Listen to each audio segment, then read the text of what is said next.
Hey, what's up, everybody? Welcome to another show. What up, Blunt? What's good, Pete? Everybody, Pete's no longer MIA. It's rough, man. It's rough. Well, I think the first week I wasn't feeling well, and then after that, I was just getting home. Now it takes me so freaking long, man. So much more traffic. I'm from Brooklyn, and what I'm doing now is that I'm setting it up Sunday evening. So from now on, even if I run late, you start it, and when I get here, I'll just pop up. I'll just come in.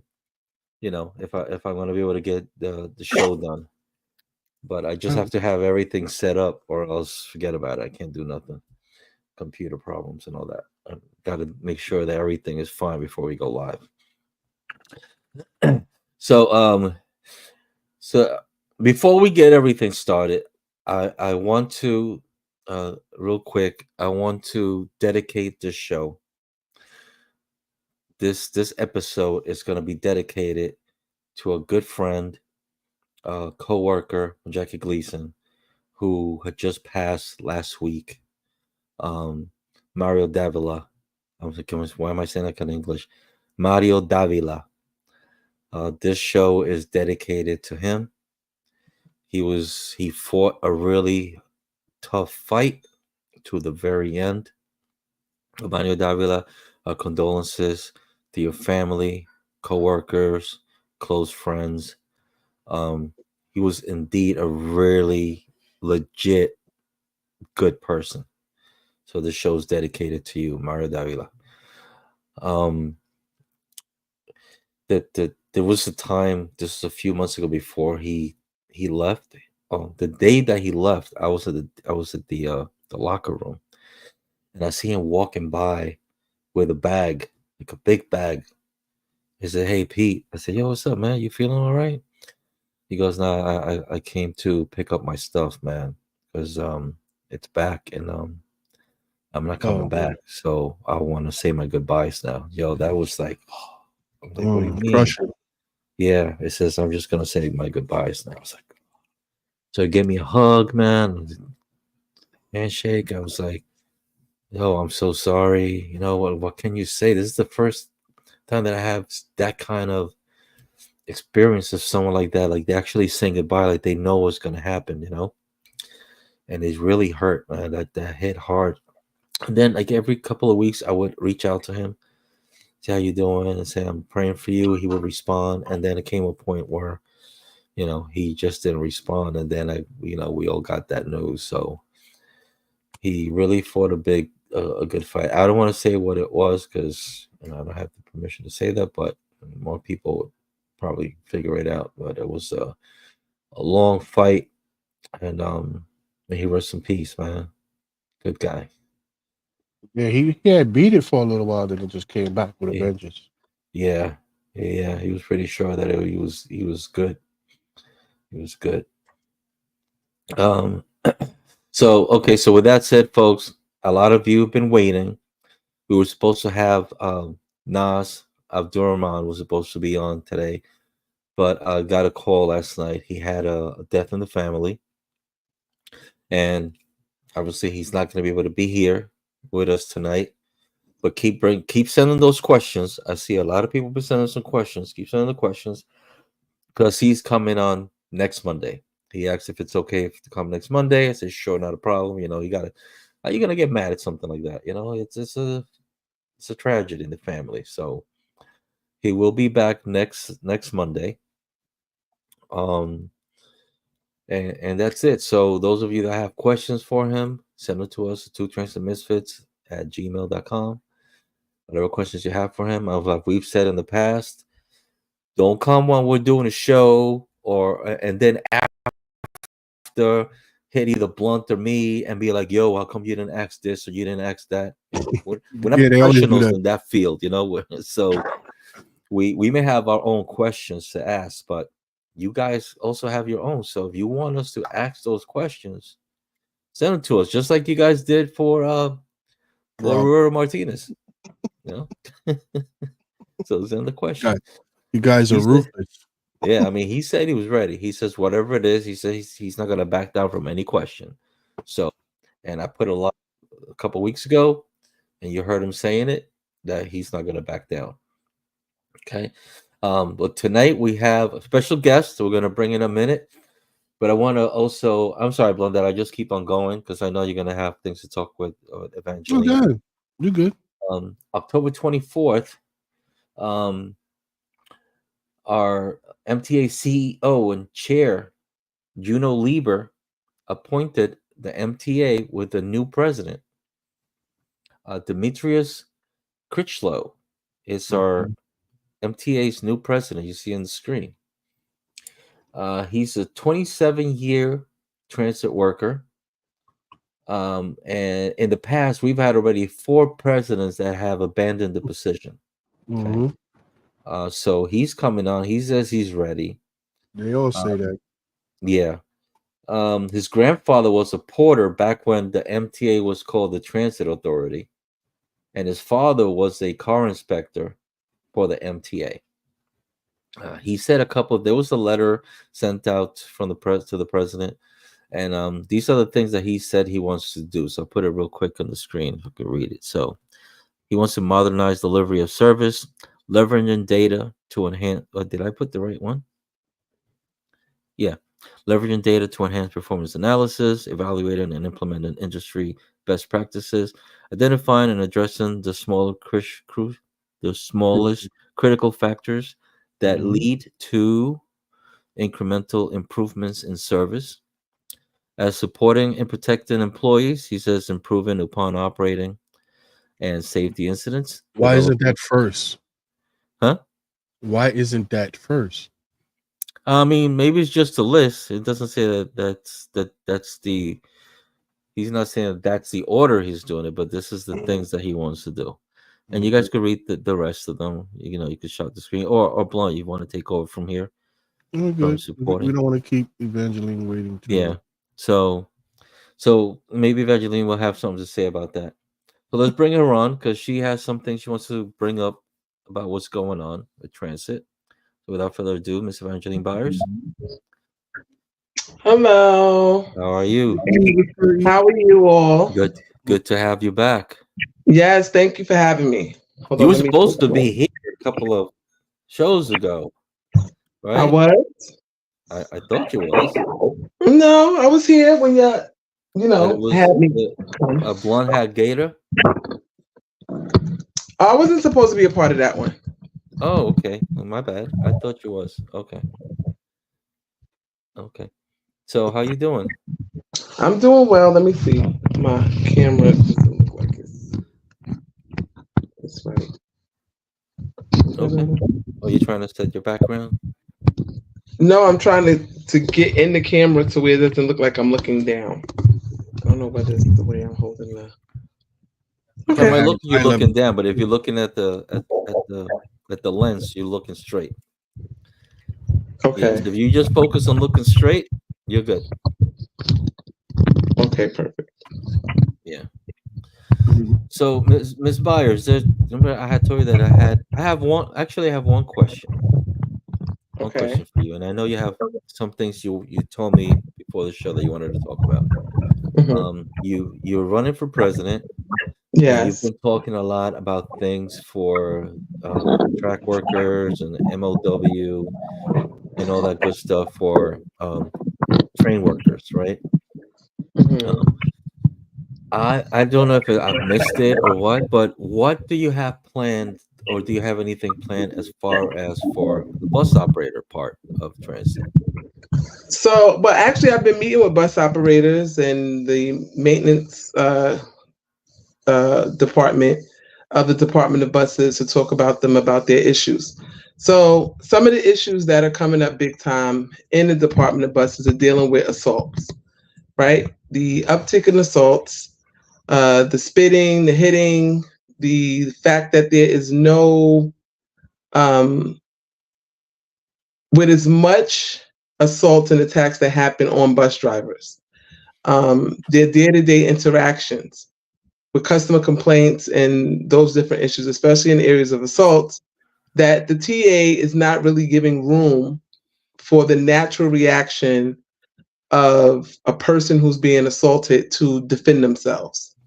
right? And they find that there are met with disciplinary actions and charges when they do defend themselves against people who have, after they've been assaulted.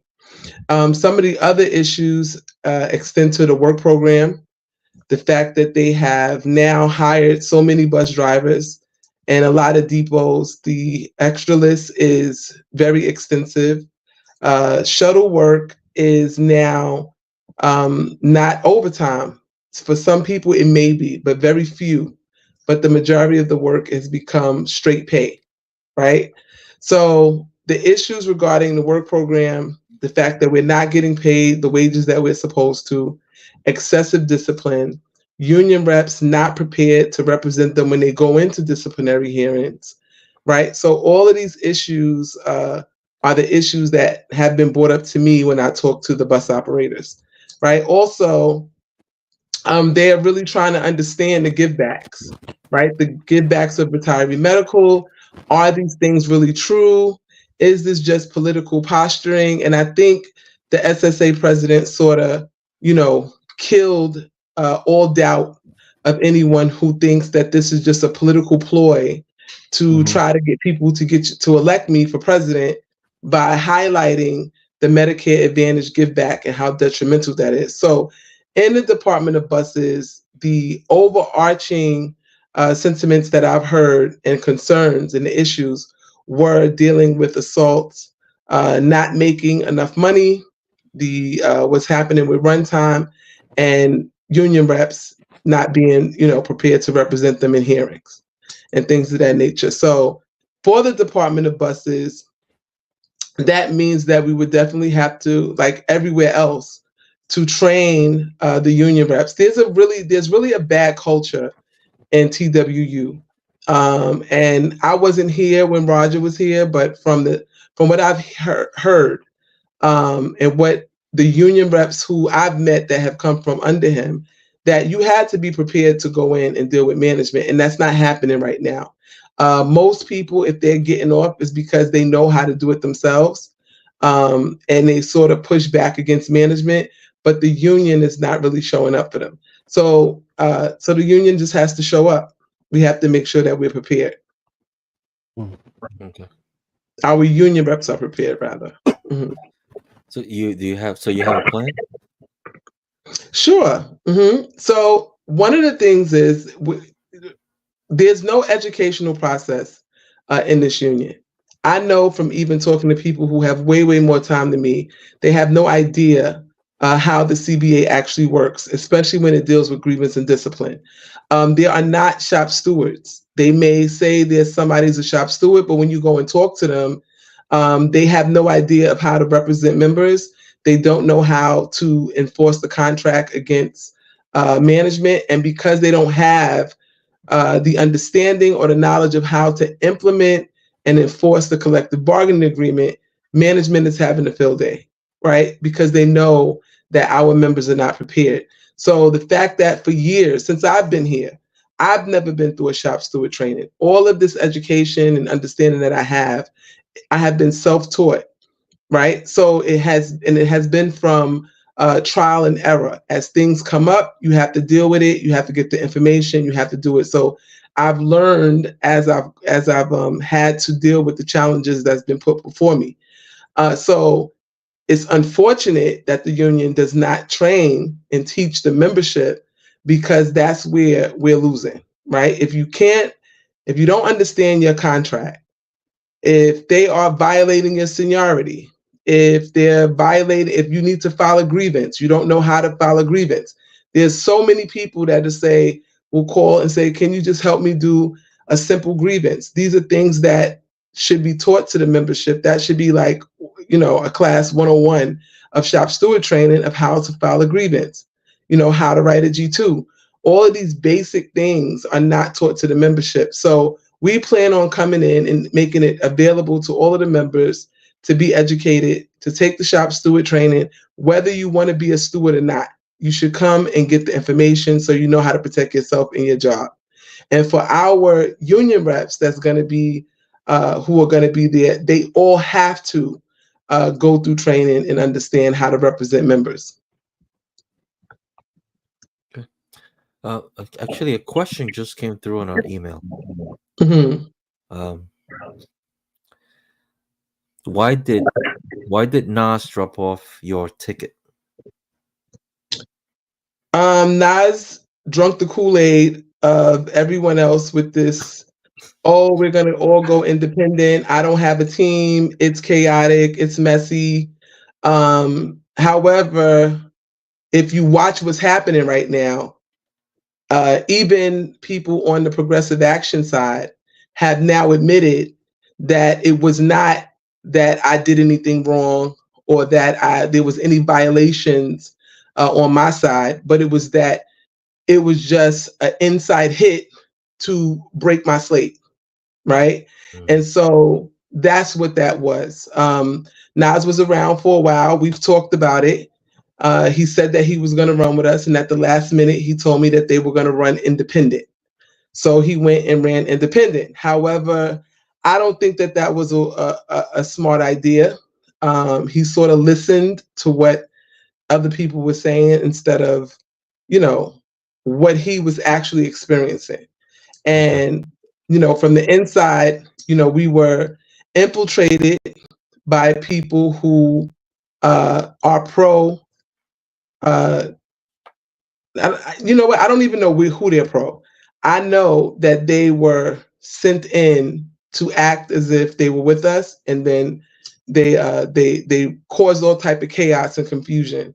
That's pretty shady. To try to break the slate. So that's what happened. Okay. So to our anonymous sender, hope that answered your question. I wanted to ask about the background. You got two sons. Who's the other guy? Oh, that's Bloomberg. So this is like Bloomberg. Oh, geez. Yeah. Right. So I got all about him, huh? Yeah. Right. So I'm sort of getting like all of the history and the artifacts from the strike and different things that happened in the union along the way. Because there's not an honest display of that in the union hall. So the history is more than just Michael Quill and who they want to put before us. But the 2005 strike is a pivotal turning point in the politics of this union. What was done was found to be under the International Convention, the ILO, that it was excessive and that all of the monies that were fined to the union were to be returned. And Samuelson, Yatano, and Davis have never tried to make right what was wrong with the ruling by the judge to fine TWU Local 100 for going on strike. The international community found that it was necessary for us to strike during that time. And since that strike, because of the way they have excessively fined the union, 2.5 million, 2 days for every 1 day. Also, the dues checkoff being removed and the union having to scramble to get the members to pay their dues and things of that nature. All of those things were done to sort of chill the strikes, right? So that nobody else would attempt it. However, in 2011, the International Labor Organization ruled in the favor of TWU and that they should be given all their money back. Now, this was published in 2016 on the international website. However, the ruling had come through in 2011, and to date, TWU Local 100 has never gone after the damages to get the money back that was returned to the union and to educate the members on the fact that we very much do have the right to strike and to go to court to get the monies and stuff, fines and stuff exacted. And it's important because coming into this have the right to strike now? Yeah, we've always had the right to strike. Striking is a human right.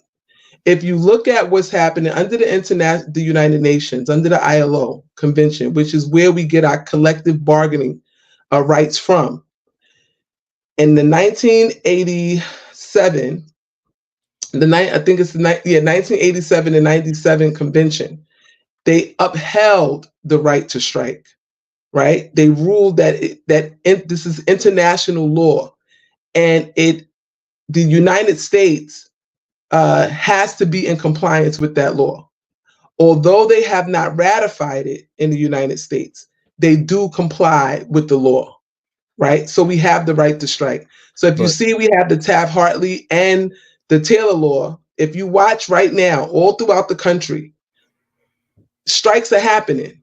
Are there any fines and penalties being imposed? No, but the Right? fact that we have it on the contract, doesn't that change the situation a bit?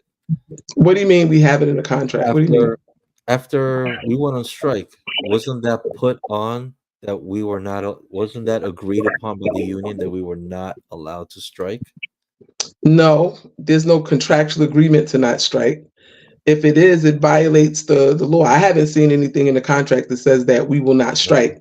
It's the Taylor law that says, that tries to tell us that we can't strike. But again, I want us to stop using that language, right? Because we're using language that we've been programmed to say, which is that you do not have the right to strike. You very much do have the right to strike. If your work conditions, if your pay wages, if what we're dealing with pensions, if all of these things continue to happen, and the transit authority is not trying to fix it, the workers do have a right to strike. Now, will the transit authority like it if we strike? No, but it definitely very much is something that is our human right and that we have the right to exercise. Now, as president, I don't call a strike. The strike is called by the workers, right? We meet at a general membership meeting. The members have to say that they want to strike. If that's what they want, they vote yes, and then we move to prepare for it, right? So I just want us to understand that striking is a human right, and you do have the right to strike. Okay. Well, you have any? No, I'm just reading. I'm reading what Rick Costa is saying here. It says we have it because of the Taylor law, which is in no contract in any union in New York. Okay. Listen, if we're going to get record-breaking raises, okay, I think the time for our union and our members to understand that let's not play politics. I'm talking to you as somebody who operates a train, as a train operator, lives and rents in the city. Our wages are way behind. The Long Island Railroad and Metro North, and now Amtrak, right, are all making the money that they need to make to be able to live and work in the city to where it makes sense.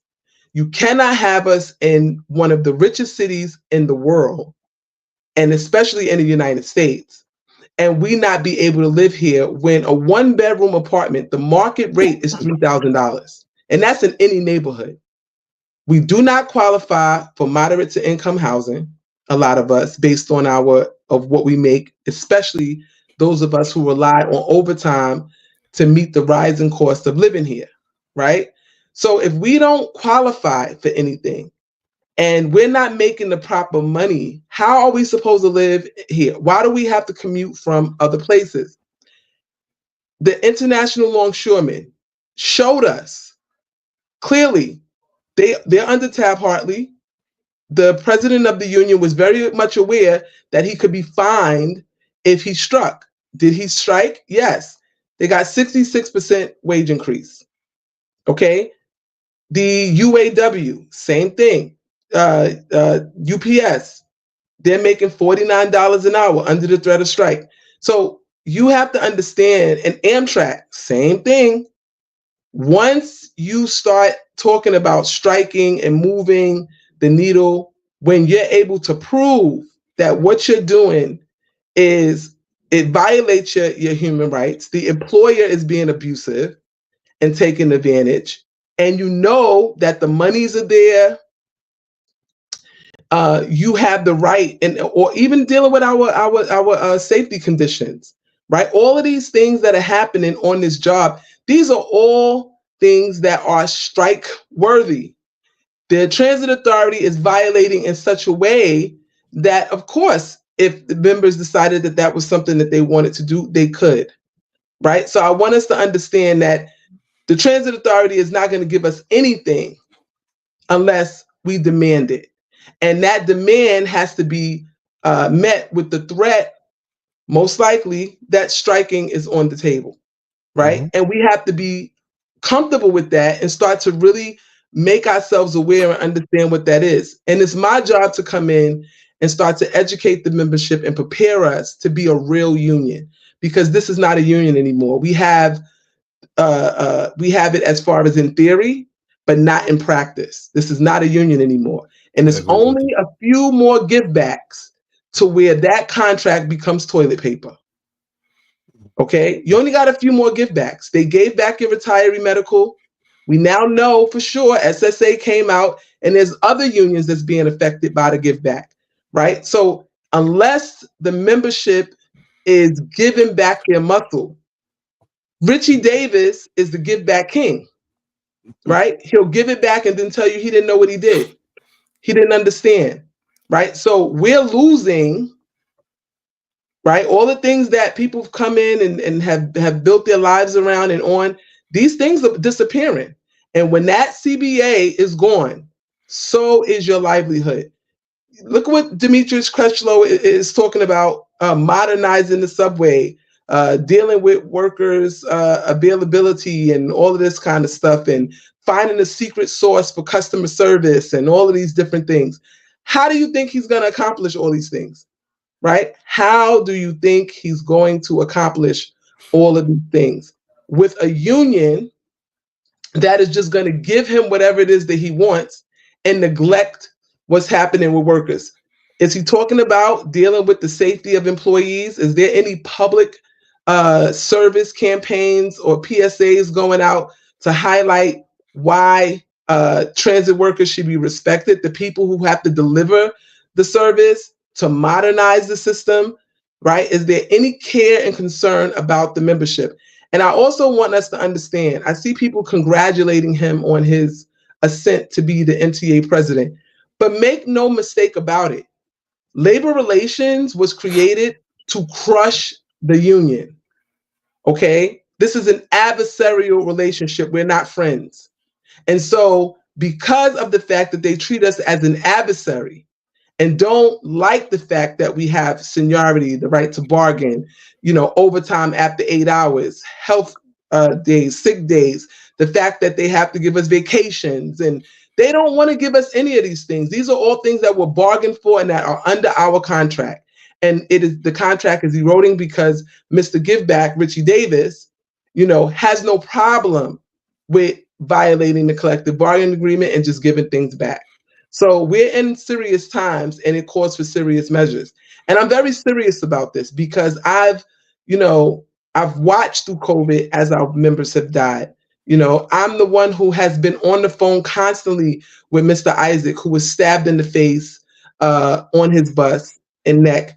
And the person who stabbed him went free because the district attorney did not go to grand jury in time, and the perpetrator was let go, and now is suing the transit authority, and he's now the victim, while Mr. Isaac is back on his bus because they never paid out his comp, right? So the things that are happening to our members, these are serious issues. I can speak up for myself. I fight for myself all the time. I'm used to battle, but a lot of people are not. And because of that, they fall through the cracks, and then you see them today, they're not here tomorrow, right? And we have to fix that, and we have to fight for everybody. Interesting. Following what you just said about your fighting, at this time, they're still trying to let you go, correct? Correct. Mm-hmm. They're also trying to stop some people in your slate from running as well. Correct. Now, the other question is, I see in other slates, one of them is a slate that Nas has. Mm-hmm. There's a couple of people there who are actually been charged with certain things. Right? One has been proven, the other one is kind of the air at the moment. Mm-hmm. But they're still running. And also, Trammell was let go as well, right? He was dismissed from transit, Yes. and he's running. Was it VP? He's running for VP, but I want to say something about that because what Trammell did by lying and misleading the membership, he's running on the banner of truthfulness, of telling the truth, right? Well, Mr. Truthful lied to the membership and told them that I would be terminated, right? And that because I was terminated, I could not be president, and that I needed to focus on getting my job, keeping my job, and not run for president because if I was fired, I could not run for president. However, as you see, he was fired and he's running for VP.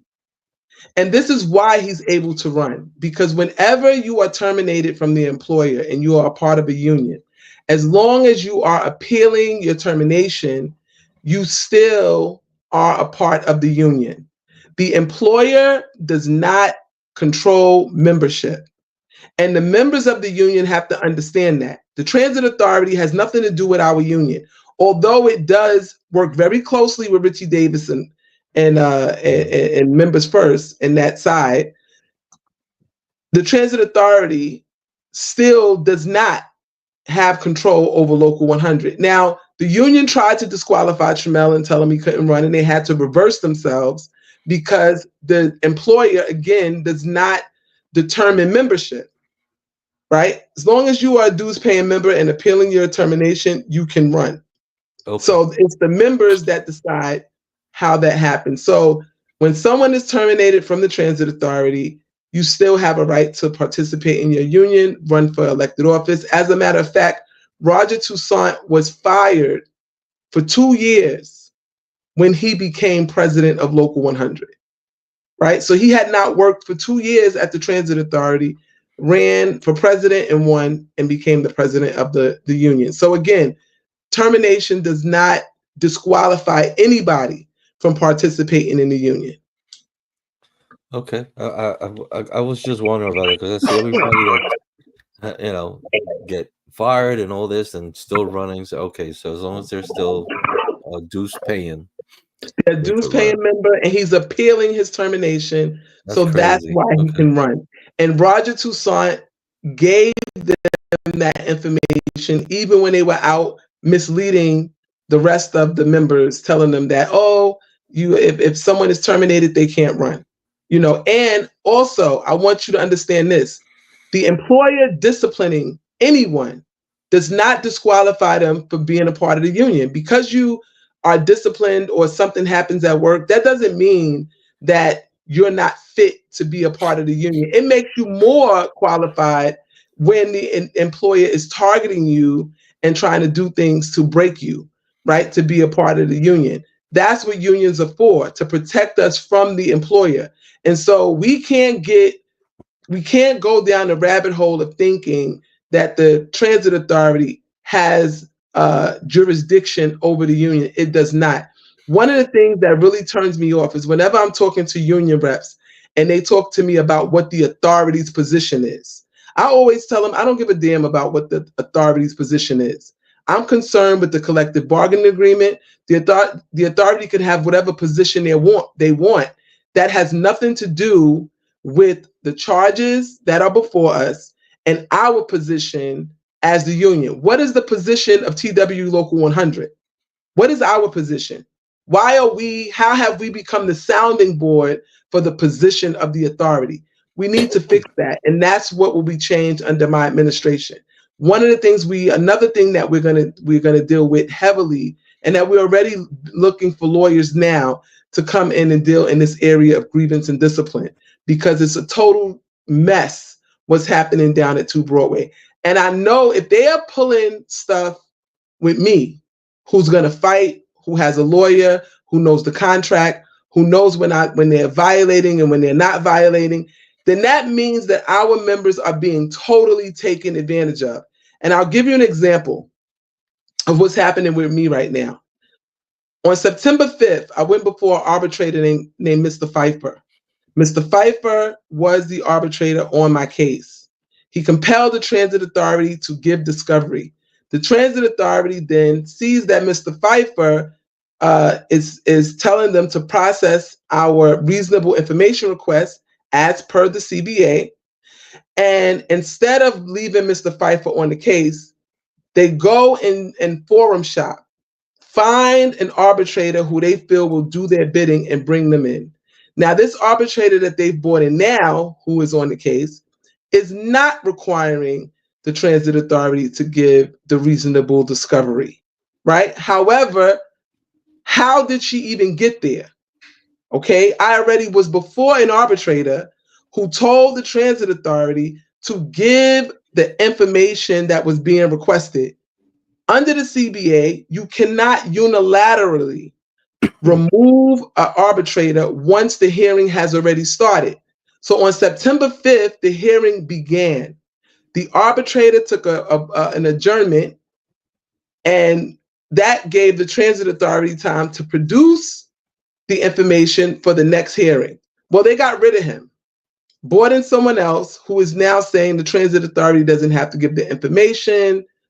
And so that's where we are with that. But I've been in communication with Richard Davis, and he cites the collective bargaining agreement that says exactly that.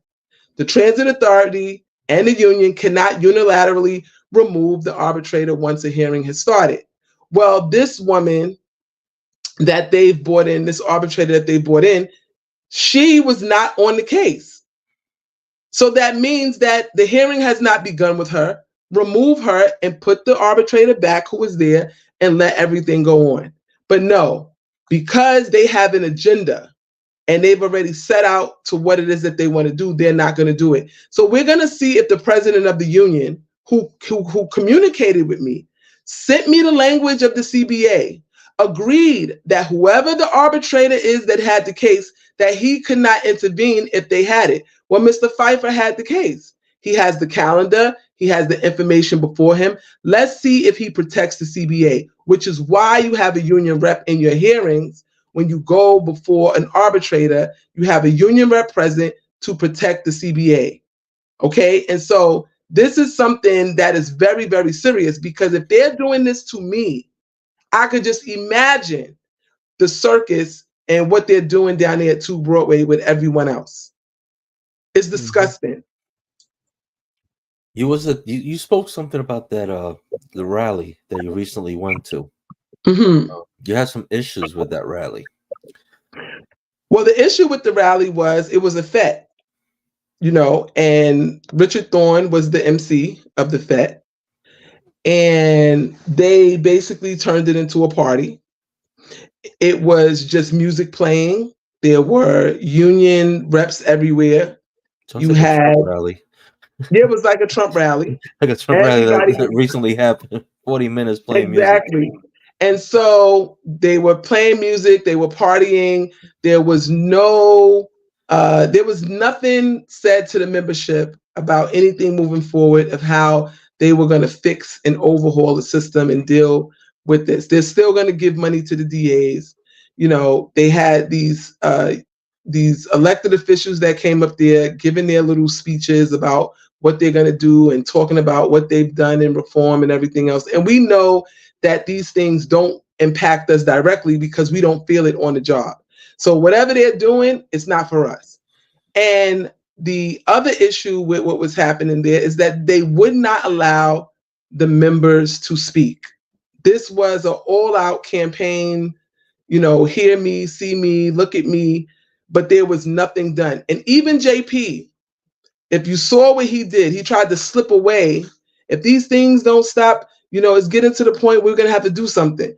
Didn't he say that at the Enough is Enough rally over there in East New York?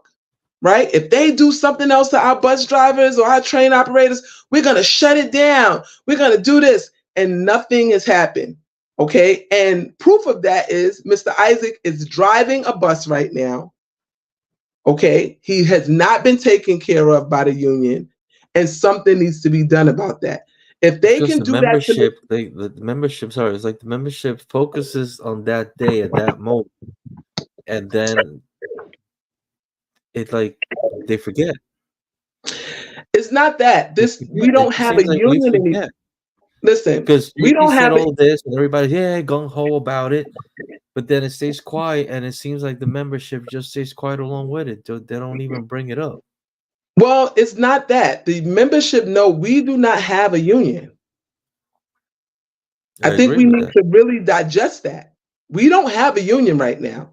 We have TWU Local 100 in theory and in practice, and we don't have a union.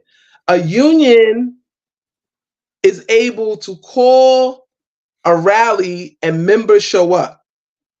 No one shows up when Richie Davis calls, except those who are on release, right? Or a few people that may be connected to the union may show up, but that's not even a few people because nobody shows up except the elected officers. They have beaten down the morale of the membership so much that they don't even show up. And the members are not going to participate because if you speak up or you stand up to your union reps who are not representing you, then when something does happen to you, they don't answer the phone, they don't respond, they don't file your grievances, you have no representation, so they retaliate in that way. And so the membership is broken, and unless the members overwhelmingly turn out the vote, we are seeing the end of TWU Local 100. You have people like Alexander Kemp, right, who came on here and actually talked about retiree medical as if it was like something other, right? Something that that did not take precedent in the union. All of us will one day be retirees, and the give back of our retiree medical is criminal. SSA, I had a whole hour-long conversation, little over an hour-long conversation with Mr. Karubi about this who's that? The SSA president, Okay. Mike Karubi, dealing with the issue of Medicare Advantage, right? He is not going to settle a contract where they have to give back their retiree medical because the secondary coverage that comes along with Medicare will be diminished. And that is the area that kills our members. When you go to get surgery or you need some type of treatment, and then the doctor is not in network or you are denied, you now have to pay and pick those costs up on your own. You have to jump back into Medicare, and now you have to pick up the supplemental insurance. And so that's a problem because under our current situation of the way our medical was situated, all of these things were covered at no cost to us. Nobody ever said anything about, oh, I got a bill or something happened because these things were taken care of.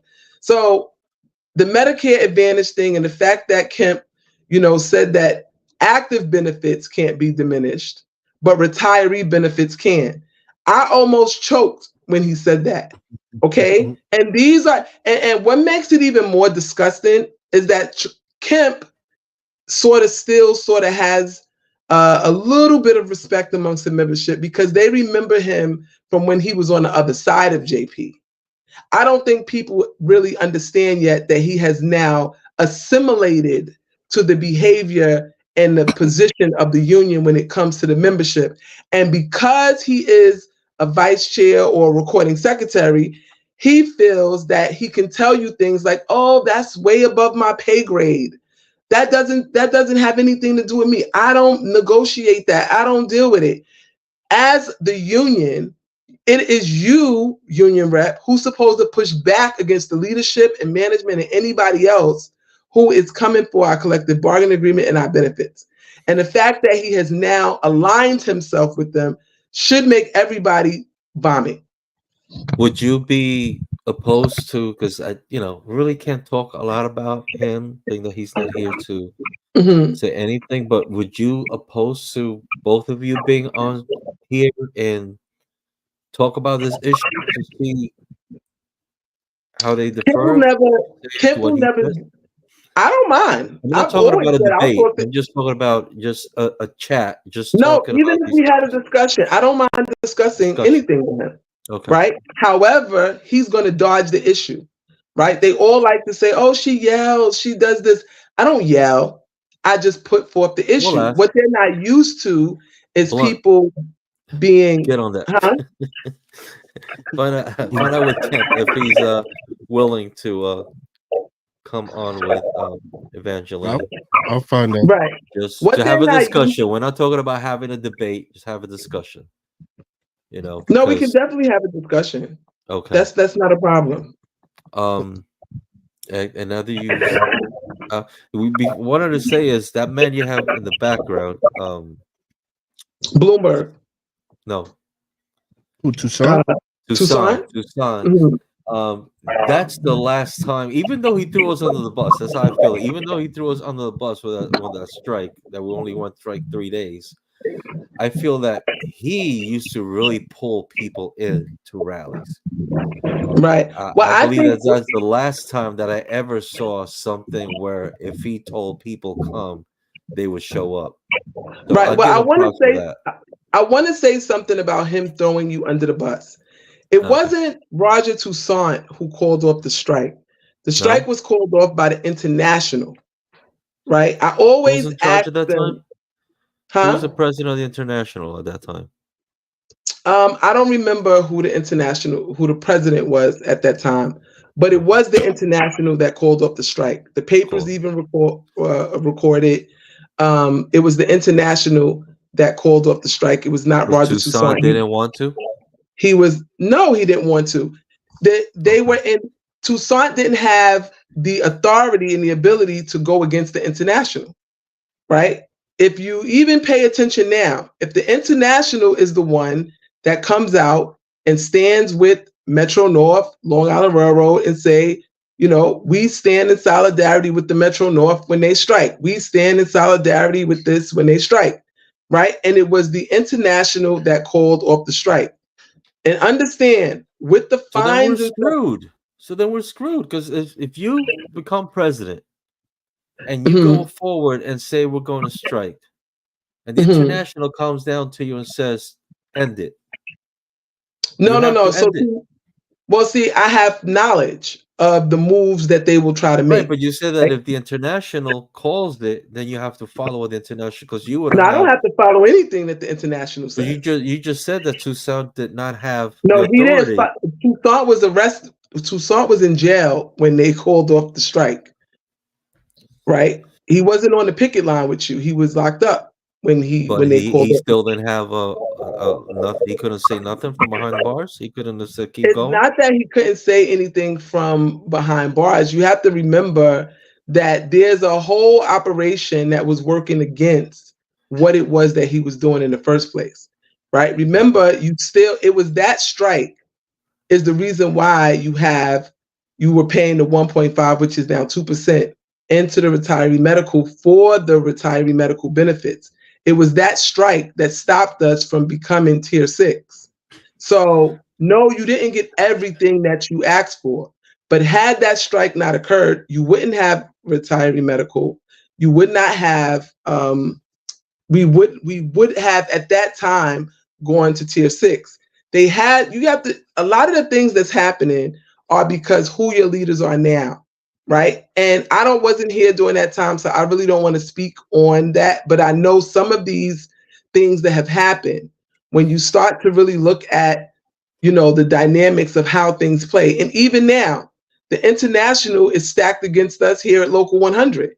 You have our reps that sit as the chair of the appeals on the International, which means if we appeal anything, it's going to get denied. So we have our own issues with the International even right now, right? So whatever it is that we are going to do, we have to be fully aware of what the International is and capable of and prepare ourselves on how to deal with the International, because they have become very much anti-union. They are the ones who came up with the International is the one who came up with this whole idea of doing away with shop stewards, right? So you say you have all this knowledge. So you're saying that if you were to call a strike and the International also tell you to shut it down, you have the knowledge to fight it? Yes, you can. You can push back. Be able to fight the International. Yes, I will fight the International, and we're going to have to fight the International. We're going to have to organize our delegates to get rid of John Samuelson. If we don't make these moves and do these things, how are you going to go? forward as a union? How are we going to develop and go forward and be a strong fighting union with people like John Samuelson sitting as the international president, who for the Long Island Railroad and Metro North and for supervisor unions, right, is making sure that they're okay. If they want to amend their constitutions, if they want to strike, if they want to do things, he's all for it. But you come over to New York City Transit, where he was given an order by the ILO to fix the issues pertaining to striking at Local 100, and he will not do so. Why is he our international president again? Why are our delegates overwhelmingly voting this man back in over and over? It's because the union is broken. The union reps don't understand their power. The delegates don't know how to delegate, right? They don't know what it is. They just think that it's sold to everybody as you're getting a free trip to Vegas. I just wonder how you would handle that, because I would think that the international could calm down on tier 6 and scare them into no, they can't. not They can't following the president. Like, listen, if you continue with the president, this is going to happen to you. You could lose your job, this and this and that. No, that it doesn't work like that. It doesn't work like that. Well, but there's a lot of stuff that's going on that's not supposed to work like that. And like you said, it's happening. Well, I'm not the president right now. Well, but trust me, as the president, I have the full weight and authority to exercise the CBA and the law, okay, and deal with John Samuelson and his international. What is going on is anti-union. It's union busting from the inside. This is disgusting, okay? This is not how a union is supposed to operate. I'm not scared of John Samuelson. I'm not scared of pushing back against them. Okay, it is wrong. If we don't do something about this, how much more time do you have here, Pete, before you retire? In March, I'll have one more year. Okay, you have one more year to retire. So you retire, and you are being guaranteed a certain level of benefit leaving. And this union has now testified in court that they no longer have an obligation to you after you put in your 25 years of service. And now you're about to retire. You don't know what lies ahead in your future as far as your health. Your benefit is supposed to be there. And if we allow John Samuelson, Richie Davis, and all of these people to smile in our face, shake our hand, give us a hug, and go into negotiating rooms, and when we're not present, sign away our lives and our livelihoods, that is a problem. Tier 6, nothing is going to happen to us, right? When you fight, you win. Nothing is going to happen to us. What's going to happen is the Transit Authority is going to start to deal with this union the way it's supposed to. The Office of Labor and Relations can be checked. Every area of the Transit Authority can be made to comply with the law. We just have not exercised it, so we haven't seen it since Tucson. However, it's about to make a comeback. I have a question that came through the email. What happened to all the hands on deck organizing, and why did it fall apart? It fell apart because Tramell Thompson was self-centered and concerned with himself and what he wanted, and that the consensus of the people who were a part of the group did not matter. It was either his way or the highway. And so he called it. We were all working together on it, and he abandoned ship. Not only did he abandon ship, his team and the people who came along with him abandoned it also. And so we pulled together the people who were truly committed to doing the work to get this union back. We are all still together. We're still moving together. We're still fighting. And had it not been for the neutral monitor taking away our VP and TA Surface due to violating, again, the election rules and the Department of Labor Lambda rule when it comes to free and fair elections, we would have 6 of the 7 departments being represented right now. So right now we only have subways, and we have 1 division of the Department of Buses. But I want buses to know and to understand that I am fully committed to serving you and fixing your internal issues. I know everything that's going on with these chairs and how they run the depots, how they violate you. when it comes to grievance and discipline and hearings. There's more people talk to me about grievance and discipline in the Department of Subways and how they're violated with the Red Book. If they don't do what they say, they retaliate against them. This is the union retaliating against the members, right? This is not even management. This is the union. And so we have to fix that. So, but we broke up. Hold on a second. We got Kemp is actually watching Blunt. I don't want to push it because if you push it and I push it, if you Kemp actually posted something here in the comments. If you care to respond to that. Go ahead. What do you say? It says, how is she going to organize a union? But in 3 years, she couldn't manage to put together one full slate in any bus department. MCA bus, CA service, or map stove. Well, thank you for putting that because that's not true. So at the beginning of the show, Nas was with us, right? And according to Mr. Tremel Thompson, your friend, him along with Onisha Grace and Steve St. Hill decided to infiltrate our slate and try to break it for power and control reasons. Okay, I didn't appoint myself to run for president. It was supposed to be your friend Richard Thorne, who the group rejected, right? They did not elect him to be the president of this union. The group voted and agreed that it should be me. And I was nominated to be the president of the union. So I didn't have a problem putting together a team, right? And so I don't know where he's getting his information, but we put together a team. The people who broke away and decided to do what they were going to do, that's what they were going to do anyway if they did not have the outcome that they wanted. Tremel wanted to be in charge. He was rejected. And if you look at the state and condition of what Tremel tried to put together right now, you'll see that it's a disaster. So I didn't have a problem with organizing and uniting the union. The membership responds to me. They work along with me. I do have a team. I have 5 departments represented. One is MAPSTOA and the other ones. And then you have to understand something. The Department of Buses is not easy to organize anyway because of the way it is controlled and handled by the union. So you all know exactly what it is that I'm talking about. In the other part, in the Department of Subways, the RTO, our union reps do not run our overtime. They have no say over if we get a day off or not. We don't have those discussions with them. It goes through the crew office, right? If you decided to come in RTO and speak to us, you could speak to us without a problem. Nobody would interfere. There would be no fights or none of that.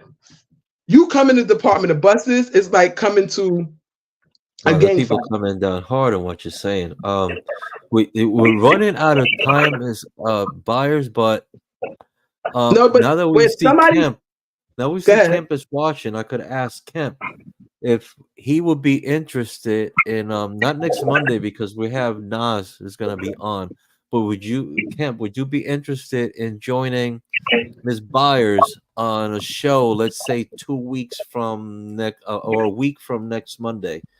Let us know if you could respond here and we'll get this done. We'll have both of you here and have a conversation and put everything on the table and see who's saying what, who's wrong, whatever it is, and get it out in the open because there's comments back and forth. It's better if we have you here and you could talk to each other. When he was on with Blunt, he was, I don't want to talk to her. I'm not going to say anything to her.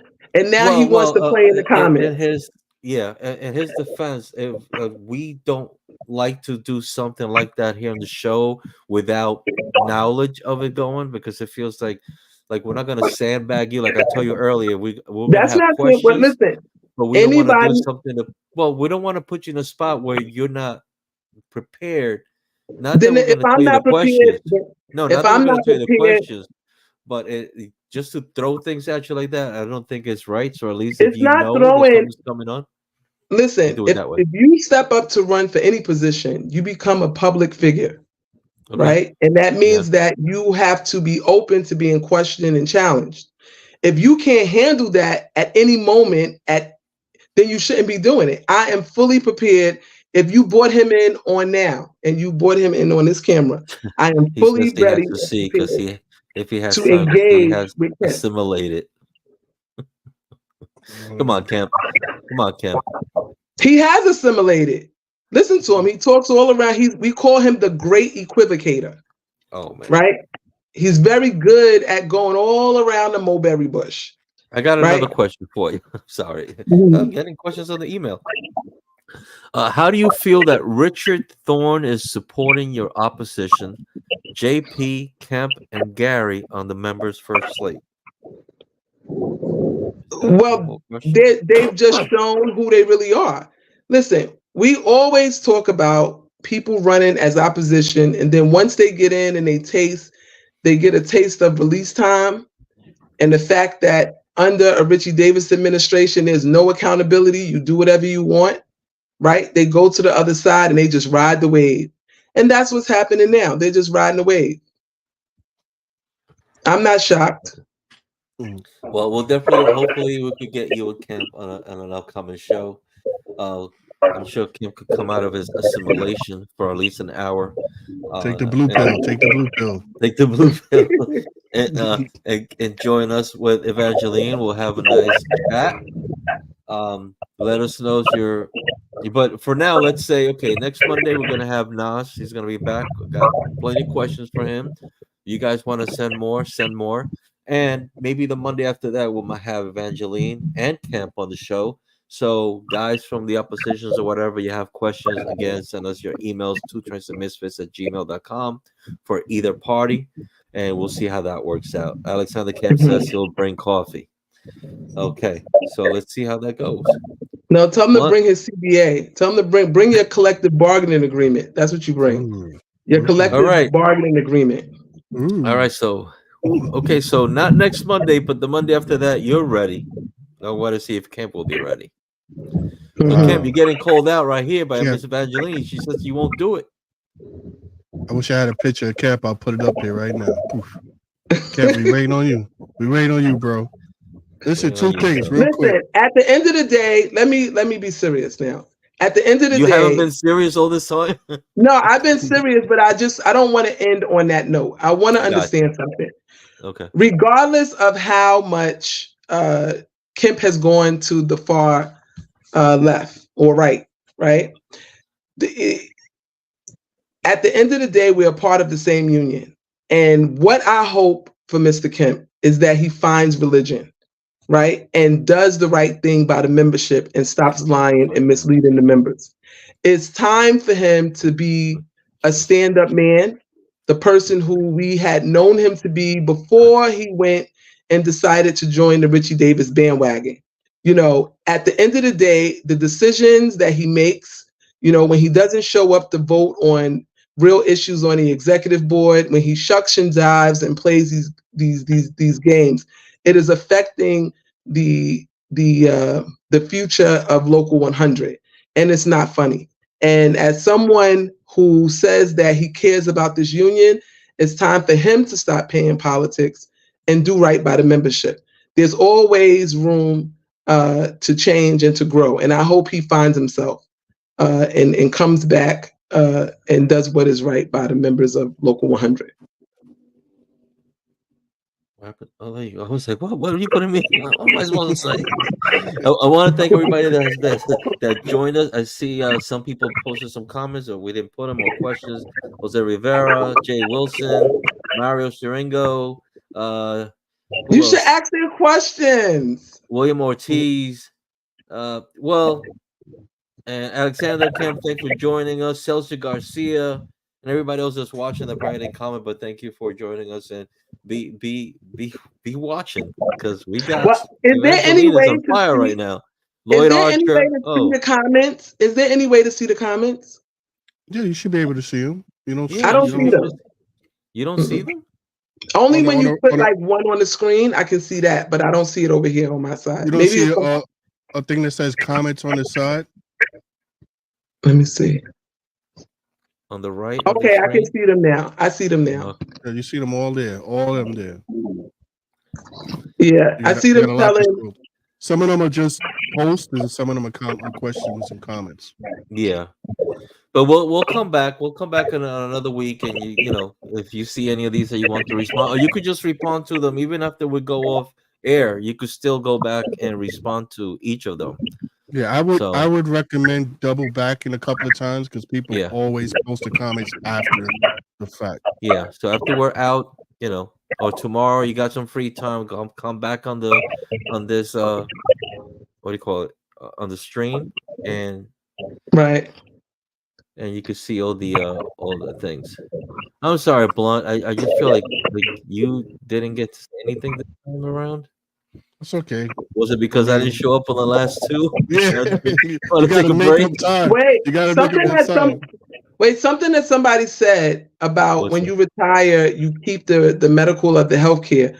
Well, that's being affected right now by the retiree medical give back. I think everybody should understand that. We're right now trying to get evidence of coverage from Aetna to see where we are with that. Because when you retire, if you retire with a disability pension, you are going to go into an advantage plan for your health coverage. You will not continue with that same level of care of what we have now as active members. People need to understand that part. So there are issues with the 55 to 65 group of retirees that go out because of the fact of the Aetna Medicare Advantage give back. There are a lot of issues there with that. Make no mistake what she's saying, y'all, because Richie Davis is trying to sell you a different picture about what's going on, and it's not true what he's saying. Right. So it's really bad because when you can look somebody in their eye and shake their hand and give them a hug and then go sign away their benefits, it's more that we don't even have the knowledge of right now of what's going on. But, you know, in time, you know, all things will be revealed. Okay, Blunt, I know you wanted to talk. We'll make sure that we hit that first time next week because you did something with Rob Martinez. Two things. Talking about the tux. Go ahead. No. Two things. One, Michael O'Brien was supposed to be the international president back in 2005. Okay. And then two, I did an interview with Toussaint recently, which I just posted up. I'm going to post a link here, and he goes into what happened with the medical issues between the retirees and the union, and it's very interesting. So you get a chance, you guys need to watch that. Yes, when is it going to be posted? When will you post that? It's already posted, but I'm posting the link now in the chat. And just share it. Okay, perfect. Yeah. That's an excellent segue because the people don't understand, you know, what happened with the health benefit trust, right? They don't even really understand what that was and everything else. They think that somebody stole money from it, the union was stealing from it, and that's not how the healthcare benefit trusts work, right? But again, I'll let Roger explain it so that people can fully understand. He was the one that negotiated it and made the changes. So let him, you know, explain to the members. And if that's available to everybody, it's really good because I have the knowledge, right? But it's time for the membership at large to understand the history of the union and how we got to where we are now with a defined benefit and what that means, you know, because a lot of people don't understand, you know, how much of a good situation we are in. Now that is being, you know, taken away, people are starting to feel it even on the job. So we have to make sure that we defend our benefits at all costs because we've worked, you know, our lives and everybody's working and you're getting ready to retire in a year, Pete. Your benefits should be there. No, I might not. I might actually stay another one, but we'll see. Yeah, okay. Well, I'm definitely not going to be able to stay in New York. I'm not going to be able to stay in New York, that's for sure. Yeah. He ain't staying, you know. Don't listen to him. He ain't staying. Let's get out of here. But yep, guys, it's up. The link is in the chat. So you want to check it out, go ahead, check it out. Hear it from the horse's mouth. Oh, one more thing. I'm sorry, one more thing. Ballots go out November 18th. I am on the ballot. You do not have to worry about me not appearing on the ballot this election. You are able to vote your interests. And so to receive a ballot, make sure you call AAA at 1-800 529-5218 to receive a ballot. If you do not receive a ballot, that's how you get a ballot. You call for one. And make sure you call for duplicates before December 6th, because under Arthur Swartz election rules, they will not be issuing duplicates after December 6th. So make sure you call for a ballot. All right, guys. So the comments are still coming through, Ms. Byars. So you might want to check up after we go. Those of you who put Okay. questions that didn't get responded to, hit us back next week, or just look out for when we have Ms. Byars again. Hopefully with Kemp. He went quiet, so let's see what happens with that. And we're gone, right? Right, Blunt? We're out of here. Sir, we're good. With that said, Thanks, Ms. Byars, if you want to hang out for a quick minute. Anyway, with that said, I'm Brooklyn Pete. I'm your boy Blunt. That's the end of our show. Timothy can't take a joke. Good night, everybody.